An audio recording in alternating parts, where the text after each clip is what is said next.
Capítulo 10. El enfrentamiento con las tinieblas. Las horas transcurrían en calma, mientras la noche avanzaba. Al comenzar la madrugada, cuando los miembros de la sociedad se encontraban dormidos, los diligentes trabajadores de nuestra esfera se dirigieron a algunas residencias, a fin de reconducir a los invitados para la reunión especial que pronto se iniciaría.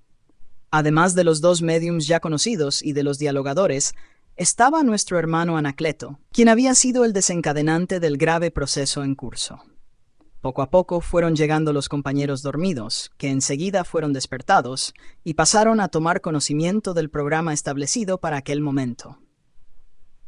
A las 2 de la mañana, todos nos encontrábamos listos, tal como ocurre en una actividad normal de naturaleza mediúmnica en cualquier sociedad espiritista, cuando nuestro mentor nos explicó.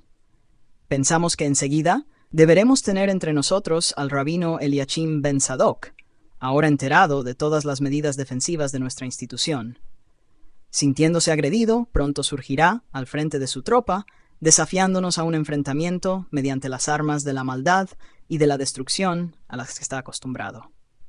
No había terminado la frase y oímos una voz estridente que venía de fuera, aumentada por un aparato especial, invitando a nuestro mentor a que saliera, a fin de enfrentar las consecuencias de su acto de represalia contra las fuerzas de salvación de la humanidad, conforme se denominaban, irónicamente. La algarabía que nos llegaba a los oídos era ensordecedora. Las voces en desesperación se mezclaban a los instrumentos tribales que utilizaban, incluyendo el sonido continuado del shofar, tal como ocurría en los combates de épocas remotas, que provocaban pánico en los adversarios. La voz estridente y con un cargado acento hebreo repetía la invitación, culminando con vituperios y agresividad, destacándose la palabra cobardes, asociada a la mansedumbre de Jesús. Oíamos toda la provocación y el benefactor permanecía en paz, concentrado, sin demostrar ninguna reacción. Su coraje y el de sus acólitos, enunciaba el desafiante, solamente se manifiesta mediante la traición, el uso de los métodos bárbaros e infames de la Santa Inquisición. Carcajadas ofensivas resonaban en el aire y llovían apodos de todas partes, irradiando vibraciones de compasión que se extendían más allá de la sala en dirección al ofensor. El doctor Becerra se mantenía aparentemente impasible ante el desafío. En ese momento, la voz estentórea anunció: «Si el cordero no enfrenta el desafío, el lobo entra para devorar el rebaño». Hubo un silencio repentino, enseguida seguido de órdenes y sonidos extraños, semejantes a los antiguos carros de guerra avanzando para el combate.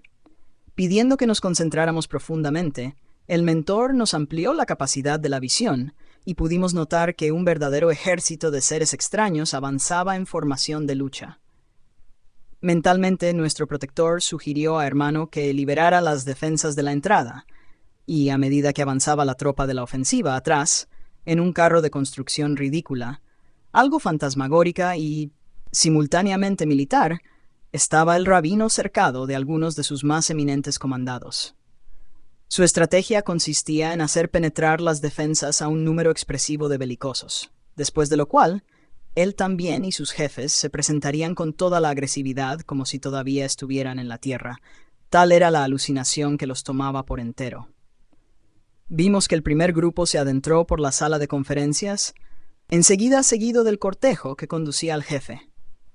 En ese momento, el doctor Becerra transmitió al director de la institución la orden para que fuera cerrado el acceso y reforzadas nuevamente las defensas, mientras los cañones de la torre de vigilancia disparaban dardos en cantidad, imponiendo el retroceso al restante de los invasores.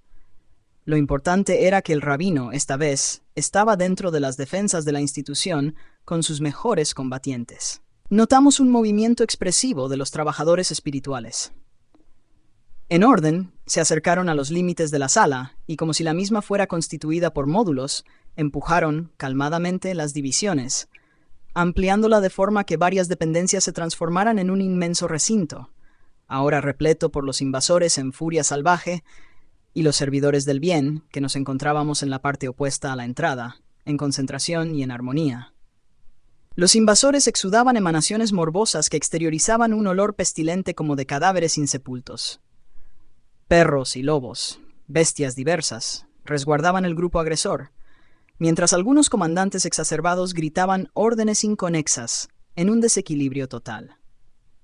Luego, después de lo que podríamos llamar como el batallón suicida, por venir al frente, se encontraban el rabino y sus jefes, igualmente desequilibrados y ataviados como si estuvieran en un combate ancestral de su pueblo, mezclando los hábitos religiosos con los guerreros.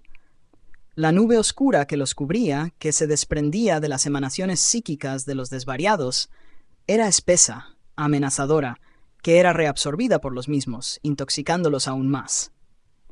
En ese momento, mientras los cañonazos disparaban dardos alrededor de los invasores en forma de advertencia, el rebelde gritó furioso.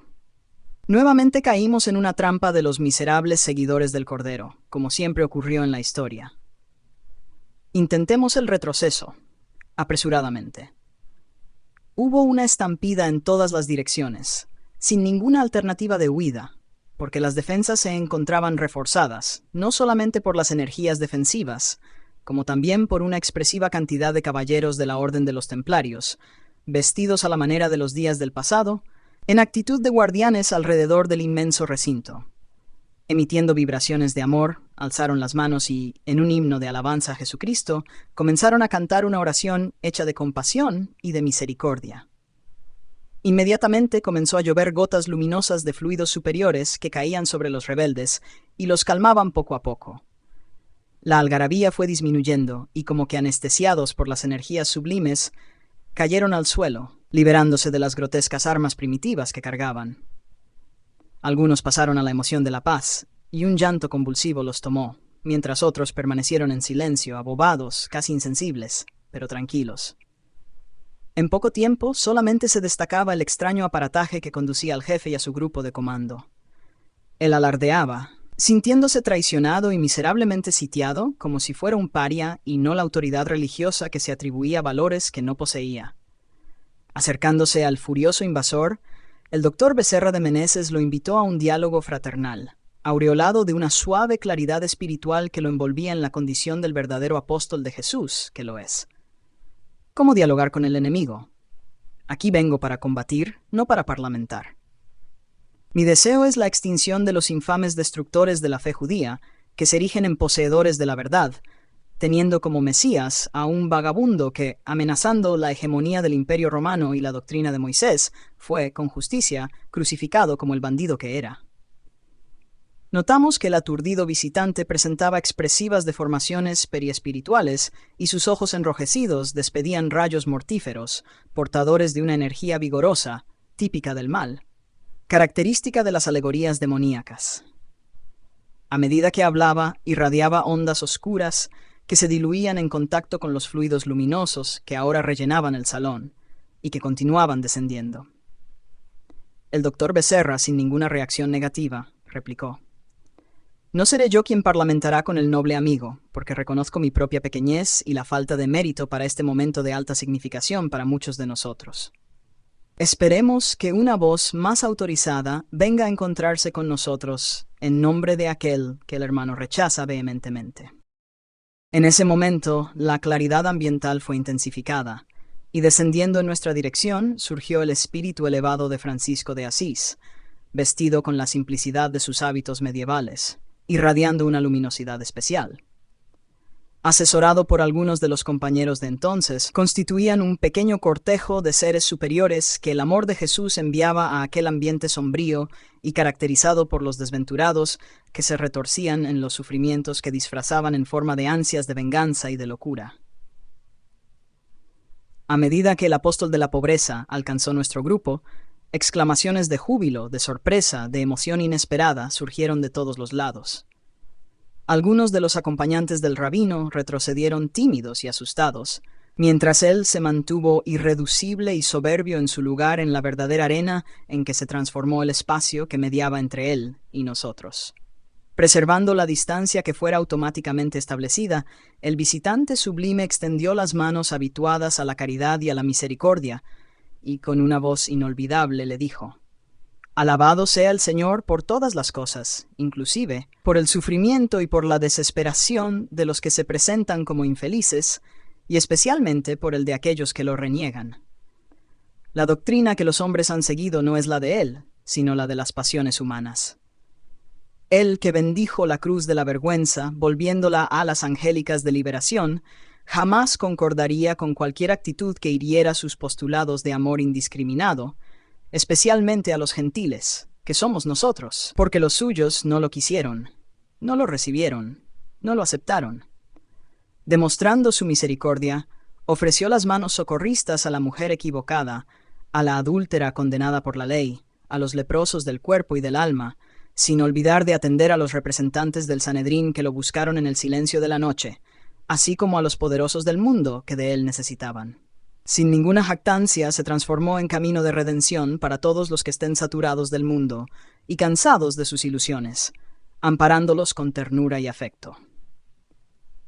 También al hermano rabino, él le ofrece las manos marcadas por los clavos de la cruz aplicados por el Sanedrín que se la impuso al gobernante romano, rogando perdón para aquellos que lo martirizaron en los días de la ignorancia, que ya van lejos. No midiendo distancias ni temiendo la reacción engañosa de los dominadores terrestres, él permanece por encima de todos los gobiernos y presuntuosas autoridades, pidiendo que todos avancemos en su dirección, porque él nos espera con una carga leve y un yugo suave. Este es el momento de liberación que suena para el querido hermano engañado por la soberbia humana y por la equivocada postura de dominador, que es incapaz de dominar las propias pasiones. Aplazar esta oportunidad es escribir un doloroso capítulo en su experiencia infeliz por largos siglos. Incluso el hermano lobo, así como las hermanas aves, se sometieron a su voz cuando tuvimos la oportunidad de encontrarlos. No será, por lo tanto, el hermano rabino, conocedor de las leyes espirituales, que piensa y que ama, quien se excusará de recibirlo en este momento.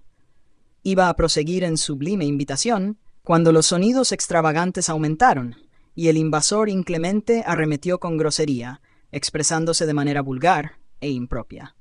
Tomado de compasión, sin ningún resentimiento en relación al agresor, el pobre de Dios dilucidó: puedo comprender su dolor porque también nosotros un día nos vimos ante esa alternativa, Dios o el mundo. Nuestro propio progenitor nos denunció al obispo de la ciudad como un demente, un hijo rebelde y extravagante que solamente le proporcionaba pérdidas porque había optado por los infelices. En aquel momento decisivo, como un relámpago, pudimos ver a Jesús preguntando: ¿quién es mi padre, mi madre? ¿Quiénes son mis hermanos, sino aquellos que hacen la voluntad de Dios? Y decidimos ser su hermano menor. Renunciamos al boato, al apoyo paterno, y nos despojamos de todo lo que a él pertenecía, envolviéndome en un manto retirado de una lata de basura. Todo lo que es del mundo, en el mundo queda, solamente nos acompaña lo que es de Dios y de él procede. No se resista, pues, contra el aguijón, aferrándose a las actitudes perversas de aquellos que lo maltrataron, iludidos por el mundo mentiroso, falsamente representantes de Jesús. El oyente explotó en un aullido de desesperación y odio, retorciéndose, victimado por los dolores morales y evocativos de la hoguera que le había consumido el cuerpo en el ya lejano siglo XV. «Nunca me olvidaré», tronó, echando espuma de ira. «Jamás perdonaré, aunque me venga a consumir en las llamas eternas del infierno. Odio a ese desordenado Jesús y a sus acólitos, habiéndome prometido en el largo exilio espontáneo en el Hades, donde me organizo con las fuerzas de la venganza, a permanecer contra aquellos que lo pretenden traer de vuelta, pues que preferimos el mundo como es, con sus malicias y crueldades, desasosiegos y pasiones por el placer. No me venga, pues, con sus lamentos, hablándome de humildad y de desapego, que no entiendo lo que significan. El tiempo ha sido mi gran amigo, permitiéndome trabajar en la manipulación de las mentes de las que me nutro y que a muchos de nuestros compañeros sustentan, y que también se complacen en la inspiración que les transmitimos, ayudándolos a salir de la penuria, del sufrimiento y de la desgracia que los desorientan. El Dios de Israel, poderoso y vengador, es el que tengo como modelo y que me determinó el comportamiento que vengo asumiendo, a fin de someter por el látigo y la ferocidad a los gentiles miserables que, desde la creación, están apartados de su elección. Tomado de gran ternura, el noble Francisco intervino. ¿Qué cruel engaño de raciocinio les sirve de apoyo al pensamiento enfermo? ¿Cómo puede la tierra, tan rica de concesiones y belleza, en este universo de armonía, haber sido creada para la desgracia del ser más elevado que la habita, que es el de naturaleza humana? ¿Cómo puede la paternidad divina ser destructiva, ya que es la causa de todo cuanto existe. ¿Será creíble que la perfección produzca la degeneración y el desvarío, que elija a un pequeño grupo como su prole y descarte a toda la humanidad que no lo conoce y no tiene la culpa de la propia ignorancia? El Padre, que Jesús nos trajo, es todo amor y misericordia, siendo que la rebeldía que procede de la inteligencia humana todavía en fase de desarrollo, ha sido la generatriz del sufrimiento que le hará entender el significado de la vida y de los códigos soberanos del equilibrio y del orden. A pesar de opiniones diferentes, somos hermanos, procedemos del mismo útero divino y avanzamos para el encuentro con la verdad que nos hará felices. Las palabras eran traspasadas de una ternura infinita y resonaban en la sala como una especial melodía de amor, sensibilizando a los oyentes ablandados y a aquellos otros excitados que se iban calmando. Las tubas habían silenciado, oyéndose de vez en cuando el sonido terrible del shofar. En la desesperación que lo acometía, el sufrido rabino impuso: «Todos son palabras sin significado. Aquí estoy sitiado, traicionado una vez más, habiendo caído en la trampa ruin que me prepararon. Vine para la lucha y no para ser aprisionado, y así cambiar de opinión, bajo la imposición de sus fuerzas de opresión. Exijo que me sean franqueadas las puertas de salida, para que regrese al campo de acción con mis seguidores». Serenamente el sol de Asís, repasando por la memoria lo que haría Jesús en una circunstancia idéntica, aclaró: «En la situación en que el hermano se encuentra, no hay cómo imponer condiciones. Nadie lo traicionó, o siquiera le programó una trampa, ya que fue usted quien vino con sus tropas amenazadoras, sitiando la casa del Señor y amenazando las vidas que aquí se reúnen para el Festival del Amor. Se adentró, espontáneamente, habiendo mandado al grupo de frente para preparar el campo donde su altivez debía imperar. También conocí de cerca la guerra, en los días en que estuve en la tierra, y como la mía es la batalla contra los enemigos internos y no los de fuera, caí en las manos de aquellos que yo suponía mis adversarios, y fui encarcelado, experimentando el oprobio que me preparó para el llamado del Señor. Posteriormente, para que yo pudiera amar a los hermanos de la ciudad, donde fui reducido a lo que realmente soy. Nada, fue allí, sin embargo, que mi Señor me liberó y me concedió el honor de servirlo. ¿No le parece que ocurre lo mismo en relación al amigo, que no es combatiente, aunque cultive la guerra, pero necesitado de luz y de comprensión?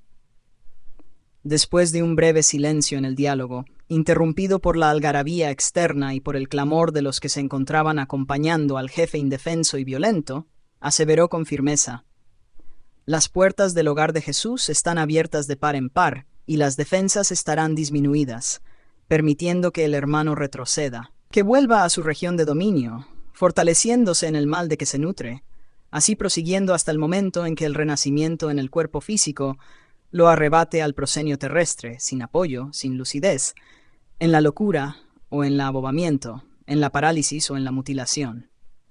Ábranse las puertas de acceso a este recinto», determinó con la misma dulzura de voz.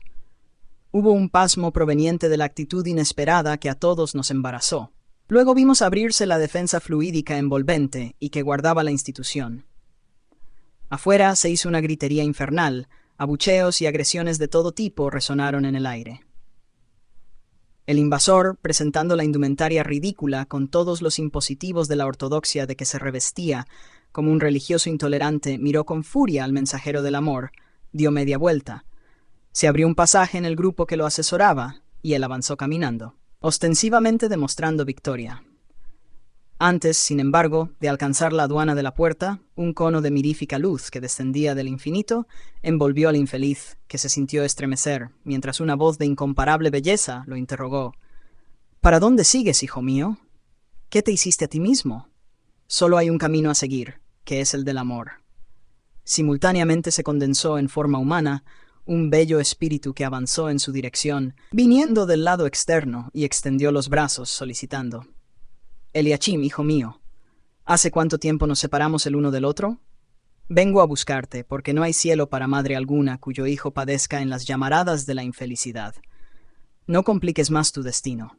Soy yo, tu madre Sara, que también fue martirizada contigo, pero perdonó a aquellos que nos intentaron aniquilar sin conseguirlo. El impetuoso rabino se detuvo deslumbrado ante el acontecimiento espiritual poco común y, sin fuerzas para resistir a la energía que se desprendía de la entidad maternal, cayó de rodillas, aullando de un dolor salvaje que lo destrozaba interiormente. «Señora, soy un desdichado que Elohim olvidó», consiguió informar en una angustia inenarrable.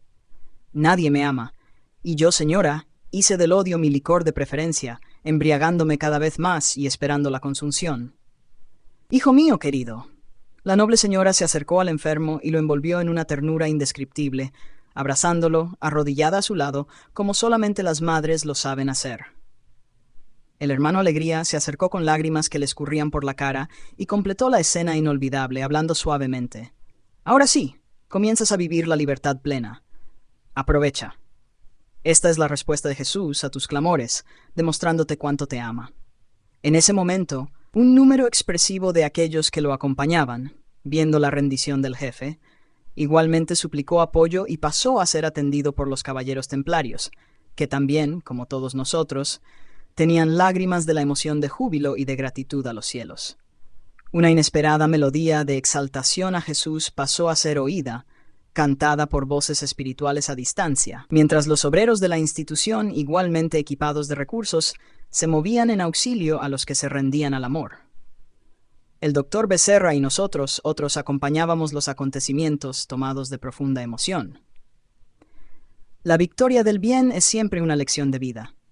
Enseguida, adormecido en los brazos maternos, Eliachim Ben Zadok fue transferido para un lugar especial en el sitio en que se realizaban las reuniones mediúmnicas. La venerable señora agradeció al ángel de Asís y a todos nosotros, y antes de regresar a la región que habita, oró: «Señor de Israel y de todas las naciones, seáis alabados siempre por la grandeza de vuestro amor, por la misericordia de vuestro perdón, por la compasión para con vuestros hijos descarriados. Vuestra grandeza no puede ser mensurada, ni comprendidas íntegramente vuestras leyes de justicia. Nos sometemos siempre en confianza absoluta a vuestros designios que nos conducen a la plenitud. Recibid por misericordia y compasión al Hijo pródigo de regreso a vuestro seno. A todos nosotros que os amamos, la perenne gratitud». Era visible su emoción. De inmediato entró en el tubo de luz y se diluyó ante nuestros ojos rociados de llanto. Igualmente el santo de Asís, después de breves palabras de afecto y gratitud a hermano y al doctor Becerra, acompañado por sus hermanos devotos, regresó a la esfera feliz de donde procedió, dejándonos dominados por una felicidad inigualable. El director hermano con voz embargada se nos acercó y apenas movió la cabeza en señal de gratitud y de paz, enunciando una oración de recogimiento y de alegría sin palabras. Miramos el reloj en la pared de la sala, que señalaba las 3:30 de la mañana del día que caminaba hacia la luz.